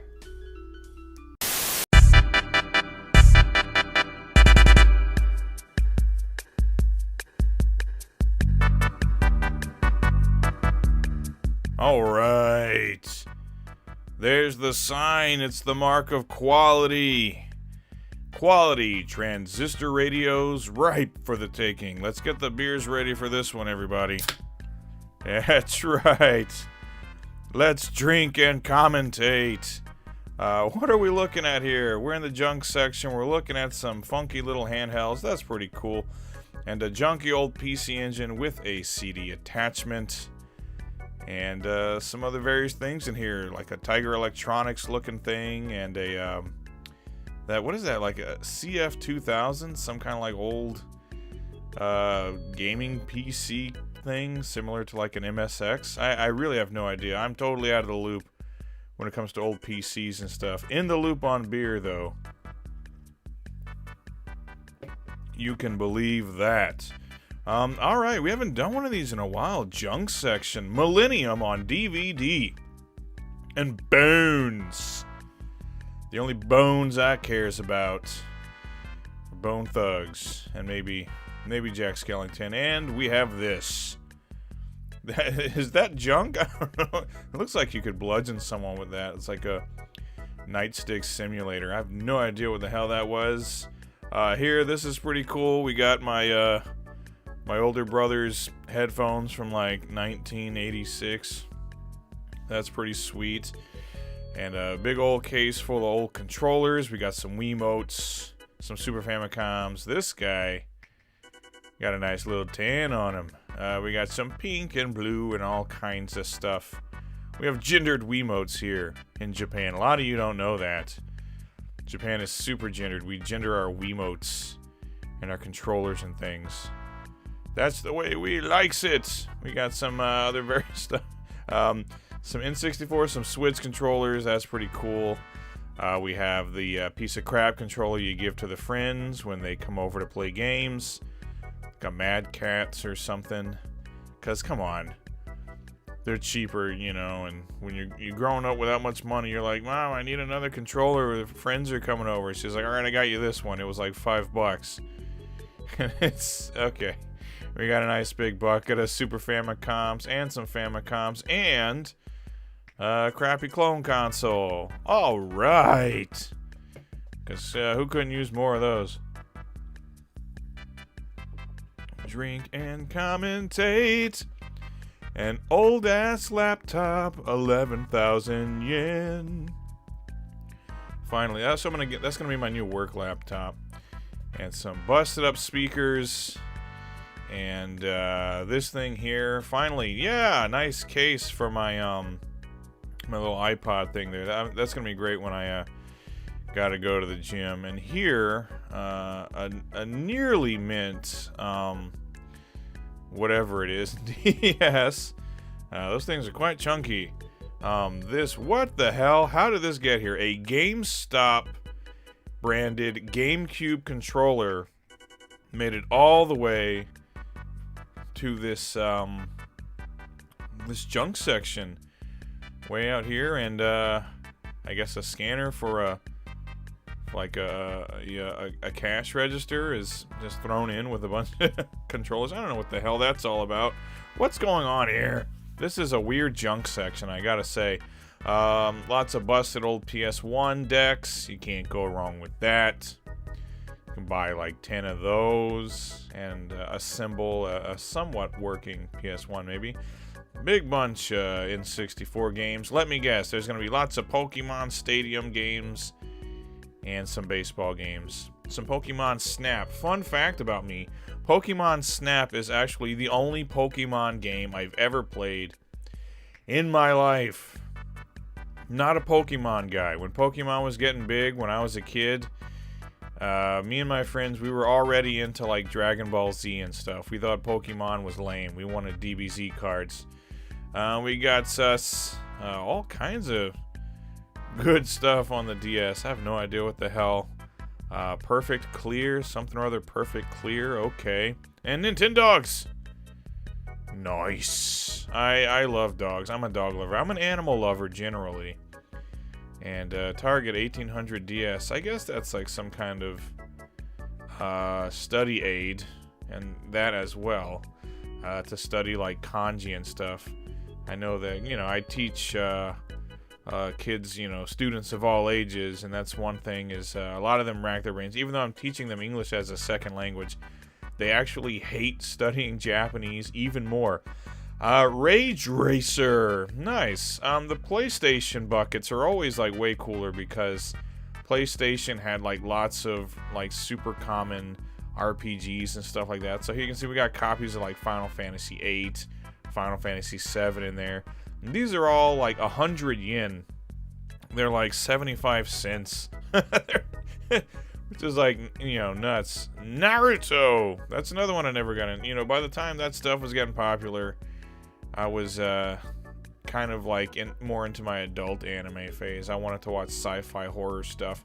Some Bomberman, some Dragon Quest VII, again, for 100 yen, so like 75 cents. Nyan Towan, what is that, double or whatever it says. Cats and Dogs game, some Harry Potter for you. Forget your Hogwarts Legacy, you got whatever the hell that is. Some Tekken 3. And I was going to try to open it up, but it's like they put some tape on it. They don't want me in there for some reason. What are you hiding, Hard Off?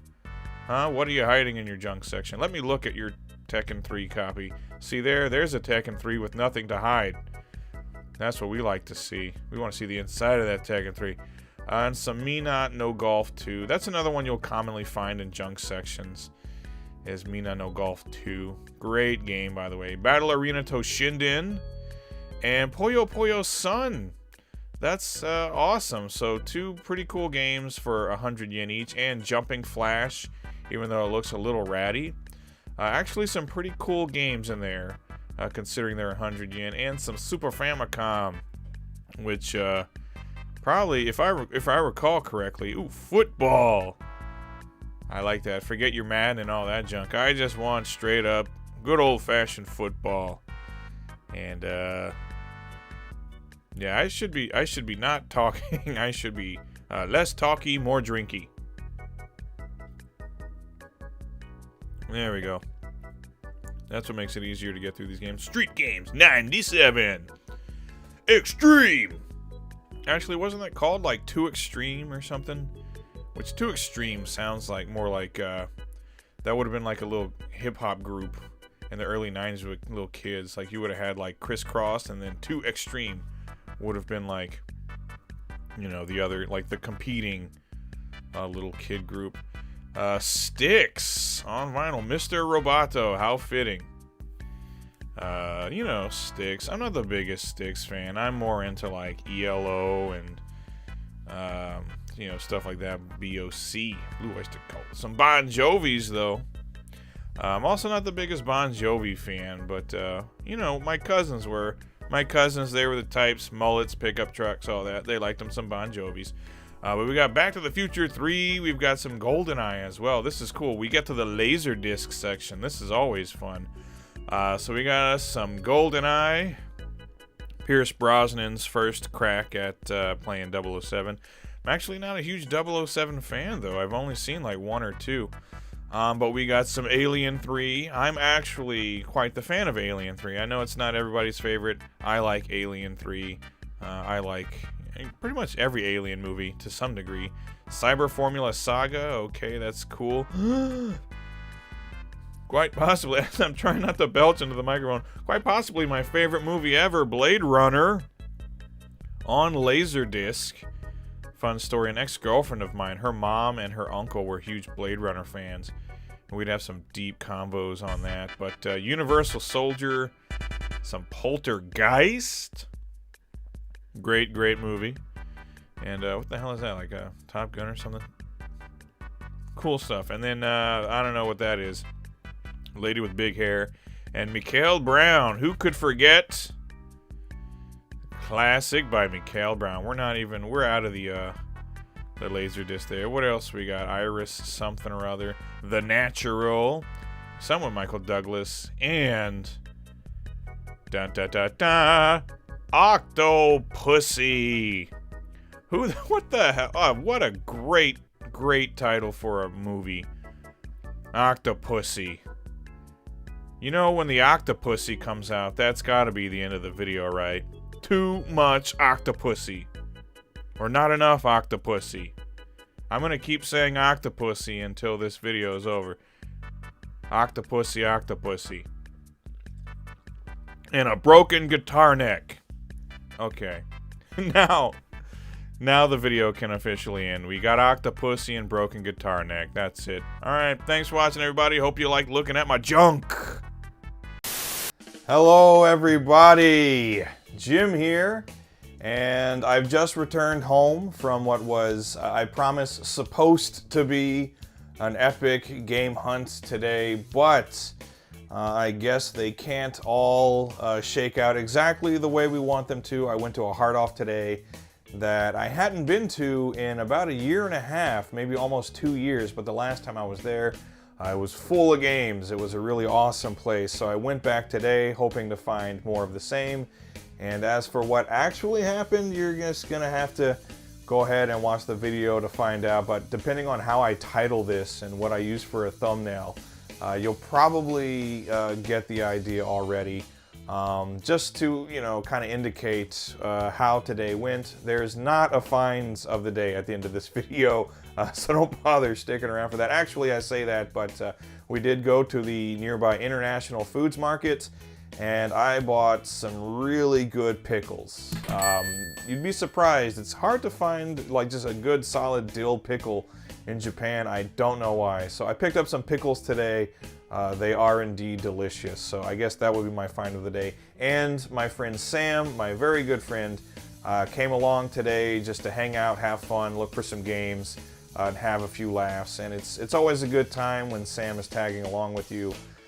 So despite how everything shook out, we still made our best effort to have fun today, and we did indeed. So with that being said, everybody, I hope you enjoy this video. Next week, a much better video, but for now though, courage. And with that being said, let's at least try to go game hunting. My mighty heart is breaking. I'll be in the Humvee. Hello everybody, Jim here, coming to you with another video. I am in the neighborhood of Ueno. In particular, we just got off at Okachi Machi Station. And we're gonna have some fun today, and we have a special guest. Look who's here, everybody. Oh, hey. Oh my God, it's Sam. How's it going, everybody? The Sam? It's don't worry, don't freak out, please, everybody. Put down the pictures. Everyone, line up one at a time. All right. Jim, what are we doing here? Did I just tell you like 2 minutes ago?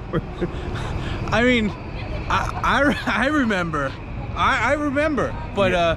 What are we doing for the audience? The what are we doing audience here? doesn't know. The audience. This is for the doesn't audience, know. not for me, Jim. Well, like I said, again, we got our little panda friends over here, but we are at Okachimachi Station. And Sam, there's a lot to do in this neighborhood, but for our purposes today, just a short walk that away, there is a Heart Off that I haven't been to in almost 2 years. And last time I was there, they had a lot of cool retro games. I know you like to play some retro games from time to time. I've been known to dabble in a game or two. Dabble a little bit, so I thought, why not take you along with me today? I'm going to rediscover this Heart Off, and we're going to see if it has just as many sweet-ass games in it as it did last time. Are you ready for that? I don't know, Jim, but I'm up for it. Let's just go, man. It's a 10-minute walk. You think we can manage this? I think we should get a taxi. We've got to get a cab. All right. Yep. We'll be right back, everybody. We're going to hail a cab. Let's go.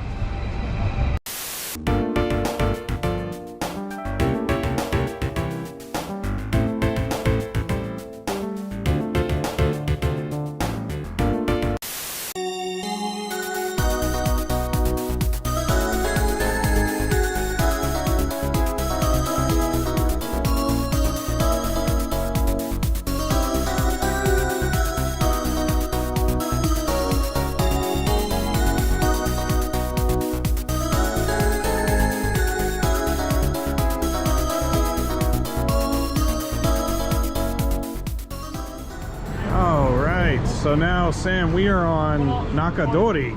Hey, look, mode off. Mode off? Oh my God, Jim. In case the Heart Off wasn't an off, you can get your mode off as well. I mean, technically, I always go to mode on, but this is mode off. Well, sometimes you gotta. Sometimes you feel like a mode off, sometimes you don't. Yeah. But Nakadori, as you can see, this street is pretty cool because there's all kinds of little like places to eat, izakayas, steak places. Can I have a dad joke, please? What dad joke? You know, after a hard day's work, Jim, I like to get off of work and just take a mode off. All right, well. Come on, that one was good. That one was good. Okay, let's keep going. So, Jim, what is the street? Like, what is, what's here? So, yeah, you dude, look how around. You doing? We're on Nakadori, so there's yakiniku places, there's Chinese restaurants, there's various other kinds. There's lots of places to eat and cool little shops, bars, all kinds of rad stuff. It's basically a street filled to the brim with stuff, Sam. Yeah, it's like, you know, it's like I feel like I had 7 stomachs or just my regular stomach because I could just eat at all these places in one day. So you can buy a very nice suit and then you can go and eat some yakiniku. And then for our purposes today, you can come to this Heart Off, Hobby Off combination place where you can get some video games, you can get some figures, get all kinds of fun stuff. So there she be, the Heart Off. And Murder, She Wrote. Murder, She Wrote, yeah. That was a classic show. My mother loves that show. So here it is. It's the Heart Off, Hobby Off, little combination shop. We got some stuff out front. Hilariously, this was actually here like a year and a half, 2 years ago. The last time I was here. That kind of cracks me up. I don't think they're going to be selling that anytime soon. Sam, what kind of games do you think you'll be looking for today? I would like specifically N64. Yes. Dreamcast. Yes. PS2. Yes. Maybe some Sega Saturn. Well. And maybe a model train and girls' toys. Well, I think we're going to find all that and more inside. That's what's coming up next. Well, let's go. Let's check it out, shall we? Enough dilly-dally. Yeah. It's time to get hard. Yeah. Hey, Jim, look at the duck. Look at the duck right here. We're never going to get in this fucking place. This is the duck. Just look at it, okay? I see it. Are you looking at the duck? I see the duck. Okay, good. Yeah.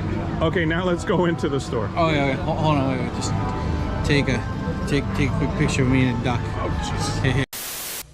おばちゃん、これ見てこれ。おお、入らぬの紋章。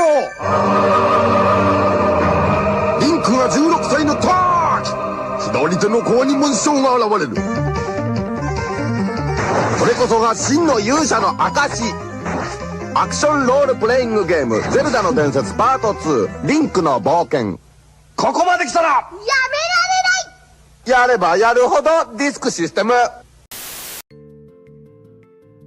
Alright, getting started in this super stacked hard off. I mean, so many games, so many consoles, it made my eyes bleed. We're looking at Wii, PS4, whatever. I'm being facetious, but you already know that. We have, oh my god, a retro combo. How uncommon, I don't know. It's that's all they had really for retro consoles, were like two, you know, the knockoff, like aftermarket, whatever consoles. And oh, look at this. My cup runneth over with retro games. Popeye, Hinotori, Formation Z, classics. All of them classics. I just was overflowing. I can't keep being this sarcastic. There was like, I mean, you're seeing it. It was just kind of depressing. We're looking in this glass case, which again a year and a half ago was full of stuff. Now there's like a Wonder Swan.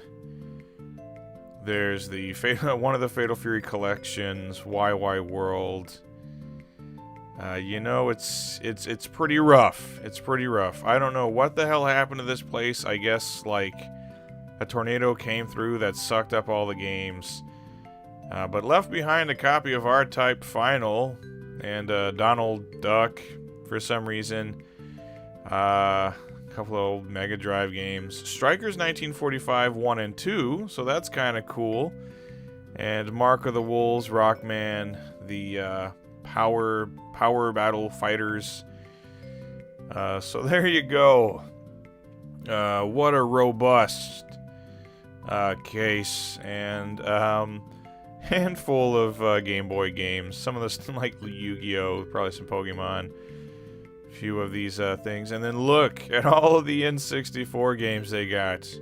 This mighty N64 section. Why, you want something or other Grand Prix? You got it, buddy. But there was even more Super Famicom. So there's Pachinko and Mahjong and probably some baseball or something. Oh my goodness. And then their mighty Super Famicom collection, which includes Super Bomberman 2, Super Chinese World. Alrighty. That's fantastic. I actually had a copy of Contra, so that's fun. Contra 3, aka Contra Spirits. And still, even though there's like nothing, there's still a copy of Seiken Densetsu 2. And another, a copy of Panic Bomber. I believe that's what that is. So, okay. So they had like a handful of Super Famicom games. Here's some Famicom for you. Some hot scramble. Because who doesn't like a nice hot scramble? I make myself a hot scramble every morning, pretty much. You know, it's the eggs, and it's the cut up, thick cut bacon, salt and pepper, a little bit of spice, some salsa on it if I have salsa. Yeah, there's Puyo Puyo, there's some Captain Tsubasa or whatever. But yeah, this was, I don't know, I guess kind of depressing, just because this was at one time a very fruitful hard-off. We've got a really sun-baked but boxed copy of Puyo Puyo 2 for the Super Famicom, so there you go. And, wow, Enter the Matrix. Don't mind if I do. I thought the whole purpose was to, like, exit the Matrix. How do you enter the Matrix? We're already in it, right? Isn't that supposed to be the point? We're already in the Matrix. Why would you want to enter it? Here, though, they actually had they had a selection of PS2 games. And here, surprisingly, Xbox 360 games and PS3. We had some Fallout and whatever else. Not too much to write home about, though. Yeah, I don't know what else to tell you, folks. Getting rough. You gotta get outside of central Tokyo these days, I guess. I think, you know what?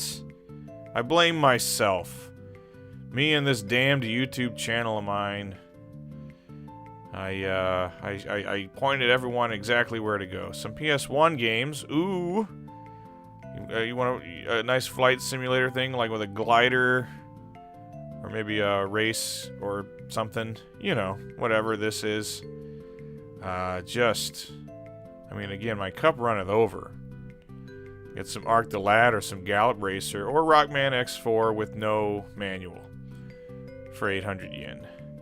Now that's what I'm talking about, baby. We carry on. Yeah, they have like a handful of PS2 games, but mostly like the stuff you would see anywhere anyway. Dynasty Warriors, maybe some GTA. And look, 3 whole GTA games, although couldn't really call a couple of them a game. And wow, look at all this Saturn game. Sentimental Graffiti. And count them, one PC Engine game, Galaxy Fräulein Una 2. Which is just, you know, at the top of every PC Engine collector's list, isn't it? So there we go. And, yeah, that'll do it for the games here. But hey, you know what? There's always the junk section, as you can see. Again, just overflowing with stuff. We've got some busted PlayStations. We have whatever the hell this is. Don't ask me. I don't really know. And a fight stick from Elecom. I guess that's for like PC or something. And just some nice junky junk. There's a thing. I'm sure that is useful for something. Some of those Wii Fit boards. This is quite colorful. I'm sure somebody wants that at some point. That brought someone a lot of joy. There's miscellaneous wires, some controllers. Screw it. I mean, is it all about the games?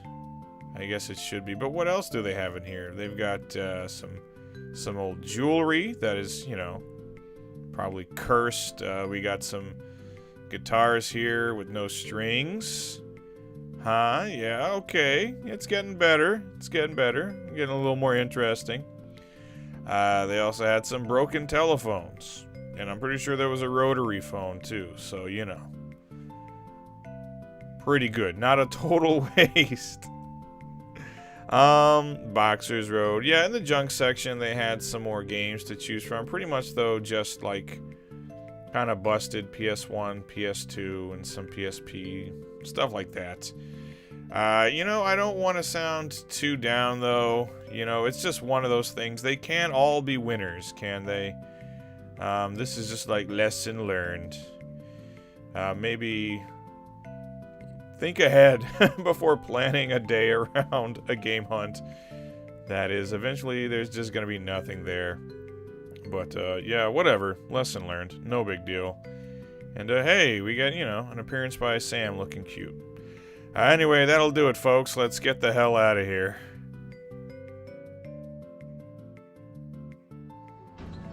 Oh, Sam. Yeah. Sam, that was a crushing defeat. I told you before we started this video that the book offs and the hard offs specifically in Tokyo, they suck.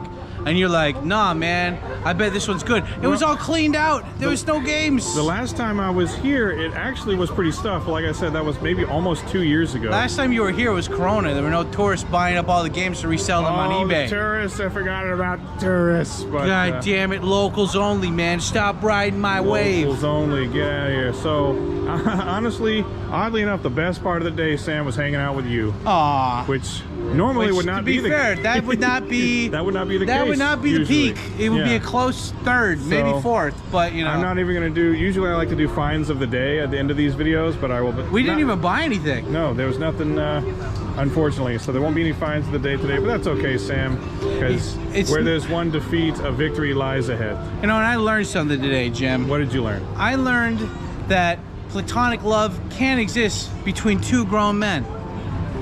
Yeah, I mean, all right, well, anyway. I mean, and also, N64 games are really, you know, popular and stuff because we only found one. So, yeah. I think that's the bigger lesson. I'm going to go home and lick my wounds and play my Switch, I guess. But Hey, but hey, Hey, you know, it's still plenty of light outside. still plenty of light. Whether you say you and me, we go drown our sorrows in a few beers at the old TGI Friday. Yeah, that's right. Let's go get some drinks. Let's do it. Happy hour time. There, she blows that way. Anyway, thanks for watching, everybody. Thanks, Sam, for coming to hang out today. Hope you all enjoyed watching the video. Like, subscribe, do all that stuff. Hit the subscribe button like it owes you money. Hit it. Smash that pound. Yeah, all that stuff. Whatevs. And I'll catch you on the next one. Okay, everybody. So long. Sayonara. See you. Goodbye. Goodbye, Sam. Yeah, that's right. Goodbye, everybody. Thank you. Go smash the like button and join Jim's Patreon because it's pretty good. It's pretty good. You don't even need to come to Japan. Just